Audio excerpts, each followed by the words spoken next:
मुझे माफ कर दे मेरे बच्चे।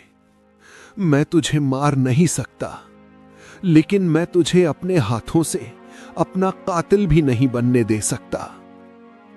ये श्राप तुझे ना लगे, इसलिए तुझे खुद से दूर कर रहा हूं। शायद नदी तुझे किसी बेहतर तकदीर तक ले जाए। तूफानी रात थी। प्रतापगढ़ के राजमहल के गुप्त कक्ष में सिंहासन पर राजा सूर्यभान बैठे थे, लेकिन वो इंसान कम और पेड़ ज्यादा लग रहे थे। उनका कमर से नीचे का हिस्सा काली खुरदुरी जड़ों में बदल चुका था, जो फर्श को तोड़कर अंदर धंस गई थीं। उनके हाथ अब टहनियों की तरह ऐंठे हुए थे। सामने खड़ा था मंत्री अघोर।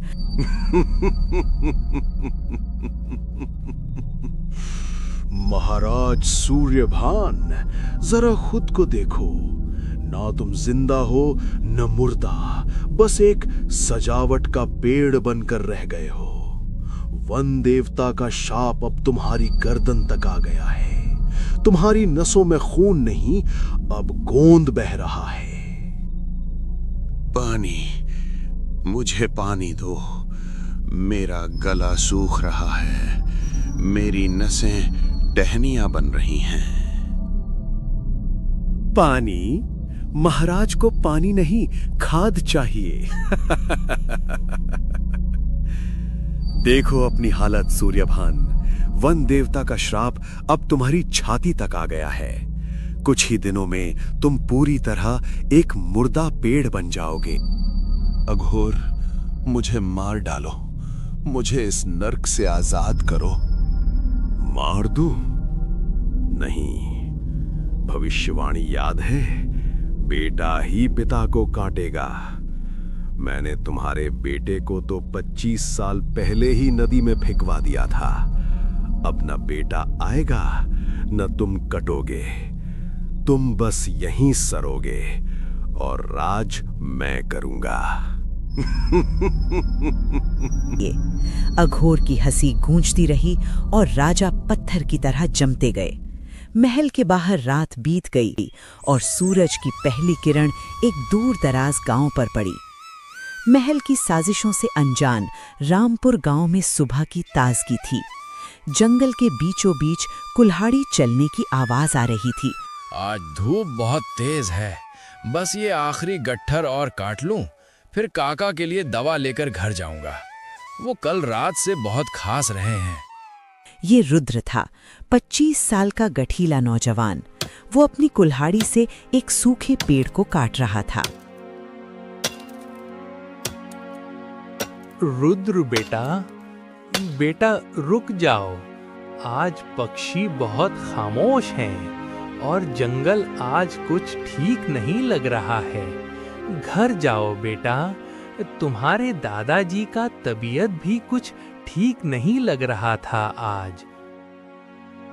अरे रामदीन काका, आप बेकार चिंता करते हैं। जंगल तो मेरा घर है, लेकिन आपकी बात मानकर मैं अभी निकलता हूँ। रुद्र काका की बात सुनकर घर के लिए निकल पड़ा और कुल्हाड़ी वहीं छोड़कर वो अपने काका की तबीयत के बारे में सोचने लगा और घर की तरफ चलने लगा। रुद्र जैसे ही घर पहुंचा तो देखा कि उसके काका बिस्तर पर बेहाल पड़े थे और उनकी तबीयत बहुत खराब हो चुकी थी। काका, आप कैसे हैं? आपकी तबीयत तो बहुत बिगड़ चुकी है। मैं अभी आपके लिए वैद्य जी को लाता हूँ। नहीं बेटा, रुक जा। मेरे पास वैद्य के आने तक का समय नहीं बचा। आज तुम्हें एक सच बताना है रुद्र। कैसा सच दादाजी? आप शांत रहिए। तू मेरा खून नहीं है बेटा, और ना ही मैं तुम्हारा दादा हूँ। 25 वर्ष पहले तुम मुझे तूफानी नदी के किनारे मिला था, शाही टोकरी में रखे हुए। क्या मैं आपका खून नहीं हूँ? तो मेरे माता पिता कौन है? किसने मुझे फेंका था? बेटा, तू उस राजा। दादाजी, नहीं, आप मुझे ऐसे अधर में छोड़कर नहीं जा सकते। उठिए, मुझे बताइए कौन हूं मैं। आधा सच बताकर रुद्र के काका दम तोड़ देते हैं। रुद्र वहीं बैठकर आंसू बहाने लगता है। तभी एक जादुई किरण के साथ साधु प्रकट होते हैं। रुद्र उन्हें देखकर चौंक जाता है और बोलता है, कौन हो तुम? यहाँ कैसे आए? मैं राजा सूर्यवान का राज्य गुरु हूँ और उन पर एक श्राप लगा है जिसे उसका अंश ही खत्म कर सकता है, और तुम उनका सही खून हो, रुद्र। राजा, अगर मैं राजा का बेटा हूँ तो मैं यहाँ धूल में क्यों हूँ? उन्होंने मुझे त्यागा क्यों? शोक मत कर पुत्र, तेरे असली पिता राजा सूर्यभान है। उन्हें श्राप लगा है, वे पेड़ बन रहे हैं। उन्हें सिर्फ नीलगिरी के जंगल का अग्नि पुष्प ही बचा सकता है। मुझे क्या करना होगा? तुम अभी नीलगिरी के जंगल में जाओ और वहां से अग्नि पुष्प ले आओ बेटा। सही समय पर पुष्प नहीं मिला तो राजा को बचाना असंभव हो जाएगा और फिर पूरा वन नष्ट हो जाएगा। बाबा, नीलगिरी के जंगल में वो अग्नि पुष्प मुझे मिलेगा कहाँ? नीलगिरी के जंगल में जाने के बाद तुम दक्षिण दिशा में चलते जाना। वहीं अग्नि चट्टान के ऊपर तुम्हें वो पुष्प मिलेगा।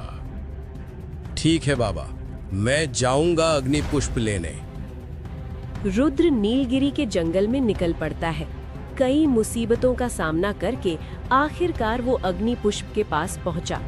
वहां अग्नि चट्टान पर वो पुष्प लावे की तरह चमक रहा था। रुद्र ने जैसे ही कदम आगे बढ़ाया, एक राक्षस प्रकट हुआ। ठहर जा मनुष्य, तू जिसे बचाने आया है उसी ने तुझे बचपन में मारने की कोशिश की थी। क्यों बचाना चाहता है अपने हत्यारे को? मैं उस राजा से जवाब मांगने आया हूँ। उसने मुझे क्यों फेंका? हट जा मेरे रास्ते से। आधा सच विष के समान होता है। रुद्र, तू सच्चाई नहीं जानता, इसलिए अपने पिता से नफरत करता है। देख इस सत्य कुंड में तेरे बचपन का कातिल कौन है।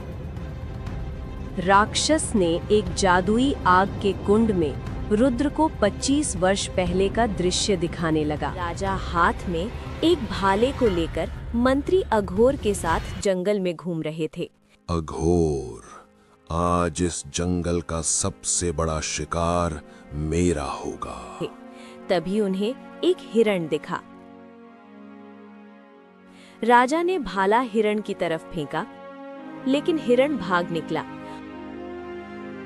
और भाला जाकर एक प्राचीन बरगद के पेड़ में लगा और उसमें से खून निकलने लगा। खून को निकलता देख राजा घबराकर पेड़ के पास गए और घुटनों पर गिर गया। तभी आकाशवाणी हुई। मूर्ख सूर्यभान, तूने अपने अहंकार में वन के पवित्र रक्षक को घायल किया है। मेरा श्राप सुन। जिस प्रकृति को तूने घाव दिया है वही प्रकृति तेरा अंत करेगी। तू धीरे धीरे एक बेजान पेड़ बन जाएगा। और सुन, तेरी मुक्ति तभी होगी जब तेरा अपना खून ही तुझे काटेगा। यहीं से मंत्री अघोर ने अपना चाल चलना शुरू कर दिया। वो रात को राजा का कान भरने लगा। महाराज, अनर्थ हो गया। तेरा अपना खून ही तुझे काटेगा। इसका अर्थ स्पष्ट है। आपका नवजात पुत्र, वो बड़ा होकर आपकी हत्या करेगा। वो भविष्यवाणी, वो श्राप, सब उस बालक की ओर इशारा कर रहे हैं। नहीं अघोर, वो मेरा बेटा है। मैं उसे कैसे? तो क्या आप राज्य को अनाथ होने देंगे? अगर आप पेड़ बन गए तो वो बालक वैसे भी अनाथ हो जाएगा। उसे दूर कर दीजिए महाराज, इससे पहले कि वो आपके लिए काल बन जाए। प्रजा के हित के लिए आपको ये कठोर निर्णय लेना ही होगा। राजा मंत्री के बात में आकर विवश हो जाते हैं। मुझे माफ कर दे मेरे बच्चे, मैं तुझे मार नहीं सकता, लेकिन मैं तुझे अपने हाथों से अपना कातिल भी नहीं बनने दे सकता। ये श्राप तुझे ना लगे इसलिए तुझे खुद से दूर कर रहा हूं। शायद नदी तुझे किसी बेहतर तकदीर तक ले जाए। और अंत में अपने ही लड़के को पानी में बहा देते हैं। नहीं, ये मैंने क्या देखा? उन्होंने मुझे मारने के लिए नहीं, मुझे उस श्राप से बचाने के लिए त्यागा था। वो मजबूर थे और मैं उन्हें गलत समझता रहा। असली सांप तो वो अघोर था। अब तेरा मन शुद्ध है पुत्र। मुझे अग्नि पुष्प चाहिए। अब मुझे मेरे पिता को बचाना है और उस गद्दार अघोर का हिसाब चुकता करना है। ले जा, इस अग्नि पुष्प पर तेरा ही अधिकार है। रुद्र ने खौलते लावे से फूल निकाला। उसकी कुल्हाड़ी दिव्य रोशनी से चमक उठी। इधर राजा 90% तक पेड़ बन चुके हैं और मंत्री अघोर उनके पास तलवार लेकर खड़ा है। अलविदा महाराज, अब ये जंगल और ये राज्य मेरा है। तभी गुप्त कक्ष का द्वार टूटकर गिर पड़ा और सामने खड़ा था रुद्र, हाथ में कुल्हाड़ी लिए। अघोर, तेरी तलवार वहीं रुकनी चाहिए, वरना अगला वार तेरी गर्दन पर होगा। कौन है तू? मैं वही हूं जिसे तूने साजिश करके पानी में फेंकवा दिया था। तू अभी तक जिंदा है? सैनिकों, इसे रोको, इसे अभी मार डालो।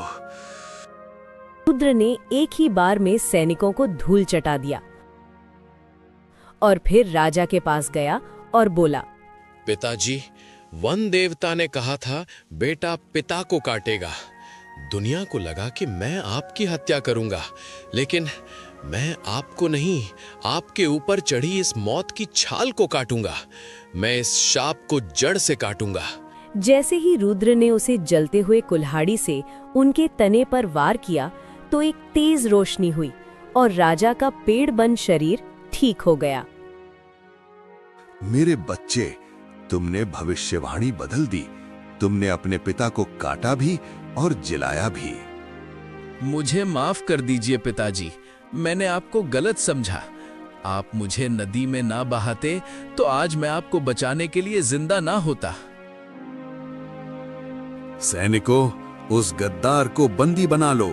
इसे काल कोठरी में डाल दो, जहां ये अपनी बाकी जिंदगी अपनी ही परछाई से डरते हुए बिताएगा। अघोर को बंदी बना लिया गया। रुद्र ने राजा को सिंहासन पर बिठाया, लेकिन खुद खिड़की के पास जाकर खड़ा हो गया। रुद्र ने साबित कर दिया कि रिश्तों की जड़ें खून से नहीं, विश्वास से सींची जाती हैं। उस दिन के बाद प्रतापगढ़ में कभी किसी भविष्यवाणी के डर से किसी बच्चे का बचपन नहीं छीना गया।